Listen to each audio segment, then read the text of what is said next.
सो hey guys, कैसे हैं आप सभी लोग। तो दोस्तों, ये वीडियो मैं बना रहा था आरआरबी क्लर्क और पीओ के लिए।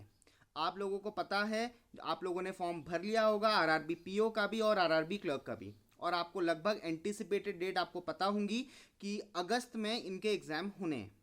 वेल गाइज, तो लगभग लगभग आपके पास 20 दिन 20-25 दिन के आसपास बचे हुए हैं और उसके बाद लगातार बैंकिंग एग्ज़ाम का एक सीज़न आता है प्रीलिम्स का। आईबीपीएस आरआरबी क्लर्क होगा, आईबीपीएस आरआरबी पीओ होगा, आईबीपीएस क्लर्क होगा। ये सारे एग्जाम अब लाइन बाय लाइन होते रहेंगे और हर मंथ कम से कम एक एग्जाम तो दोस्तों होगा ही होगा। उसके बाद एसबीआई पीओ आएगा, आईबीपीएस पीओ आएगा, नैनीताल बैंक का एग्जाम आएगा, बहुत सारे ऐसे एग्जाम्स आएंगे, इंश्योरेंस बेस्ड एग्जाम आएंगे। तो आपको हर महीने आप ये लगाइए कि बैंकिंग का सीजन शुरू हो चुका है और अब जाकर प्रीलिम्स स्टार्ट होंगे।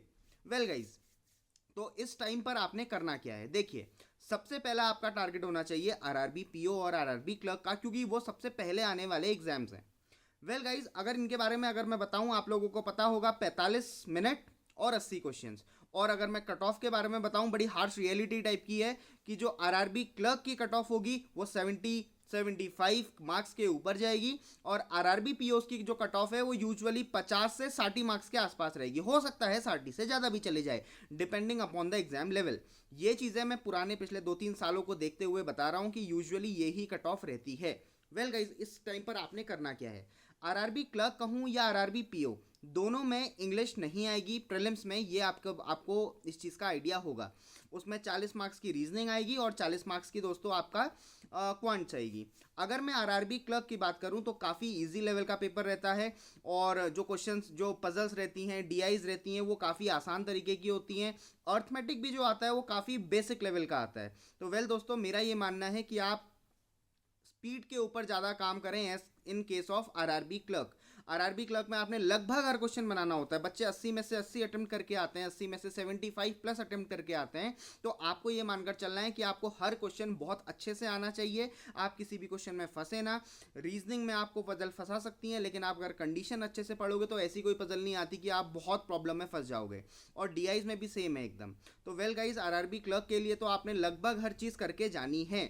बट आरआरबी पीओ दोस्तों, मेन चीज़ यहाँ है, आरआरबी पीओ में आपको सेलेक्टिव बनना पड़ता है। अगर आपने वो डीआई, एक चीज़ बड़े ध्यान से सुनना दोस्तों, अगर आपने वो पजल इससे पहले नहीं बनाई है कभी भी प्रैक्टिस करते समय, तो आपसे वो पेपर में भी नहीं बनेगी। आपको पेपर में वैसी पजल्स ढूंढनी है, वैसी पजल्स का सिलेक्शन करना है जो आपने प्रैक्टिस करी हो। कोई भी नई चीज़ आप वहाँ ट्राई करने जाएंगे, देखिए हो सकता है बन जाए। काफ़ी लोग बोलेंगे कि सर ट्राई तो कर सकते हैं, बन सकती है, बट नहीं बनने की चांसेस ज़्यादा हैं। और अगर एक बार फंस गए तो ये मानकर चलिए इस साल तो आपका वो एग्ज़ाम फिर नहीं निकल रहा। खास करके मैं प्रीलिम्स की बात करूं तो यहाँ फंसने का रिस्क आप नहीं ले सकते हो। फंसते हैं बच्चे, निकलने का फिर तरीका बड़ा मुश्किल होता है दोस्तों। प्रीलिम्स बहुत बार मेरा भी आरआरबी पीओ का नहीं निकल पाया था। मुझे खुद पता है कि सबसे one of the most toughest prelims type में होता है। एसबीआई में क्या है, इंग्लिश है, आईबीपीएस में इंग्लिश है, तो इंग्लिश से बहुत लोगों का पेपर निकल जाता है। बट इसमें तो मैथ्स और रीजनिंग ही है और वो भी अच्छे लेवल की आने वाली है, डीआईज अच्छे लेवल की आने वाली है, कैलकुलेटिव डीआईज होंगी, अर्थमेटिक टफ होगा, रॉन्ग नंबर सीरीज देखने को मिलेगी। काफ़ी लोग सोचेंगे सर मिसिंग आए, रॉन्ग नंबर देखने को मिलेगी आपको। पजल्स आपको अच्छी अच्छी कैल्क जिसमें मैथ्स का यूज़ भी हो रहा हो, मे बी ब्लड रिलेशन का यूज़ हो रहा हो, तो इस टाइप की पजल्स भी आपको देखने को मिलेंगी। आपको डीएस भी मिल सकता है, ये इमेजिन करिए आपको डीएस भी मिल सकता है आरआरबी पीओ में। तो इस हिसाब से आरआरबी पीओ का जो लेवल होगा वो काफ़ी अच्छा होगा। आपने अच्छे से स्कोर करना है, फंसना नहीं है, जिसके लिए आपको सेलेक्टिव बनना पड़ेगा।